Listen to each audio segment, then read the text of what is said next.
আমার বাবা বিএনপি ছিল, আমরাও করব ইনশাআল্লাহ।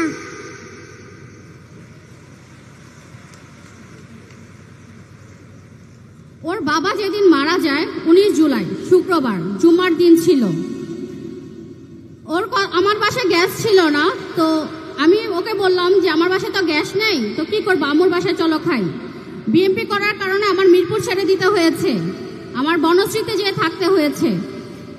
তো তখন আমি আম্মুর বাসায় যাই। আমার ছেলেরা তখনও যখন মিছিল হচ্ছে, আমার ছেলেরা বলতেছে মা চলো আমরাও যাই।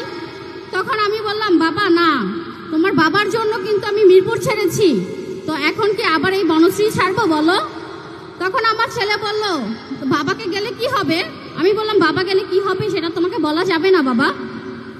কিছুক্ষণ পরে দেখলাম বাসার সামনে অনেক মানুষ জড়ো। তখন আমি জিজ্ঞেস করলাম কি হয়েছে?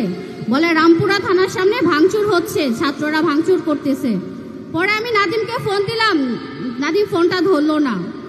তার 10 থেকে 15 মিনিট পর নাদিমের লাশ নিয়ে আসতেছে এবং মিছিল করতে করতে ছাত্ররা আসতেছে আমার বাসার সামনে।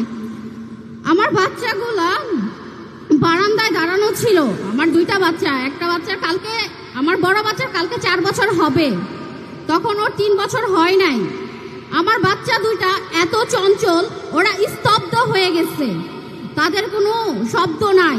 যে বাচ্চাগুলা আমি থামাতে পারতাম না, ওই বাচ্চাগুলা একদম স্তব্ধ হয়ে গেছে, শুধু ওর বাবার গায়ে থেকে রক্ত পড়া দেখে।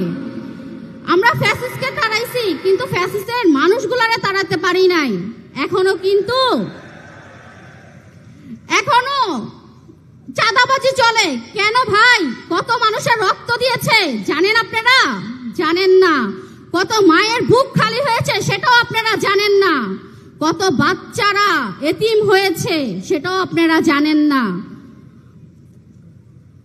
আমি একটাই কথা তারেক জিয়াকে বলতে চাই, সে যেন যেরকম গুম খুমের ফ্যামিলিকে দেখেছে, সেরকম শহীদ ফ্যামিলির প্রতিও তার শ্রদ্ধা থাকে। কারণ আমরা স্বামীহারা, আমাদের বয়স কিন্তু অনেক না, এবং আমাদের বাচ্চারা বাবা বলে ডাকতে পারবে না।